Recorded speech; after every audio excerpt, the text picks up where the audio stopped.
গল্পবালি প্রথম পর্ব শুরু করব একটা ঘটনা দিয়ে, এবং তারপর থেকে এখানে আমি সেই ঘটনাগুলোই শেয়ার করব যেগুলোর কোনো ব্যাখ্যা হয় না। ভূত আছে কি ভগবান আছে সেসব আমি জানি না।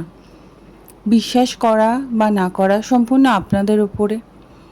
কিন্তু যেসব জিনিস বা যেসব ঘটনা আদতেও কোনো ব্যাখ্যা নেই বা কোনো কিছুর সাথে তুলনা করা যায় না, সেই সব ঘটনাগুলো তো কিন্তু যাদের সাথে ঘটে সেগুলো তো ঘটেছে। অতএব আমি আমার ঝুলি থেকে কিছু অভিজ্ঞতা আপনাদের সাথে ভাগ করে নেব, সাথে থাকবেন। যেমন আমার মা মারা গিয়েছেন 2015 সালে।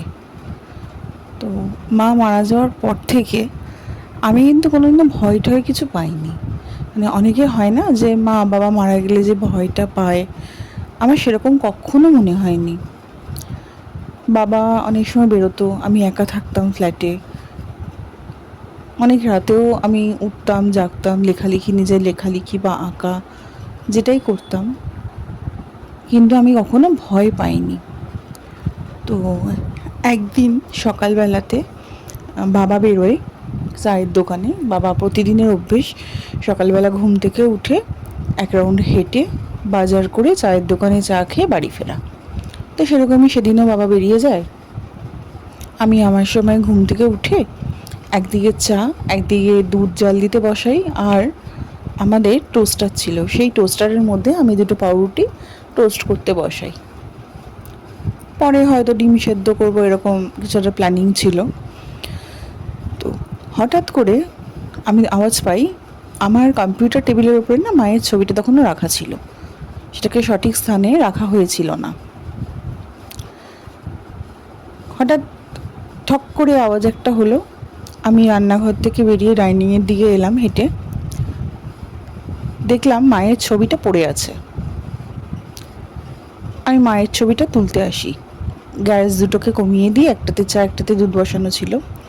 আমি গ্যাসগুলোকে কমিয়ে আমি মায়ের ছবিটাকে তুলবো বলে চলে আসি। যেই মুহূর্তে আমি ডাইনিংয়ের দিকে পা বাড়াই, ঠিক সেই মুহূর্তে টোস্টারটা বাস্ট করে যায়। কি করে সেটা বাস্ট করলো আমি জানি না। আমি ওদিকে আওয়াজ পেয়ে মায়ের ছবিটাকে তুলে গিয়ে দেখি দুদিকের গ্যাসে যে বসানো ছিল দুধ, চা সমস্ত কিছু ছিটে রান্নাঘরে একেবারে একসা হয়ে রয়েছে, এবং ঠিক সেই দিকেই উল্টে এসেছে যেখানটাতে আমি দাঁড়িয়েছিলাম। মানে আর কয়েক সেকেন্ড ওখানে আমি যদি দাঁড়িয়ে থাকতাম তাহলে সেই আমি ভীষণভাবে পুড়ে যেতাম, কারণ চা এবং দুধ দুটোই তো ফুটছিল তখন গ্যাসে। ইলেকট্রিক শকও আমার লাগতে পারতো। তো আমি পরে যখন এই ঘটনাটা সবাইকে জানাই, তো সেই মুহূর্তে তো আমার ভীষণ শরীর খারাপ লাগছিল, থরথর করে গা কাঁপতে শুরু করেছিল যে কি একটা হয়ে গেল। আওয়াজ পেয়ে পাশের ফ্ল্যাটেরও লোকজন চলে এসেছিলেন। তো তাদেরকে যে কোলাপসেবল গেটটা আমি খুলে দেবো সেই পরিস্থিতিও আমার ছিল না। তারপরে বাবা আসে, আমি শান্ত হই, এবং যখন আমি পুরো ঘটনাটা সবাইকে বলি তখন সবাই বলে যে মা তোকে রক্ষা করেছে, জানিস তো। আমি ভাবলাম হ্যাঁ সত্যিই তো, মা তো মাই হয় না, হয়তো ওপর থেকেও সন্তানের বিপদটা সে আজ করতে পেরেছিল। নইলে এমন জায়গাতে মায়ের ছবিটা রাখা ছিল না, সেখান থেকে ওটা পড়ে যাওয়ার কথা নয়। তো এই ঘটনাটা আমি আজও ব্যাখ্যা পাইনি, হয়তো কোইন্সিডেন্স।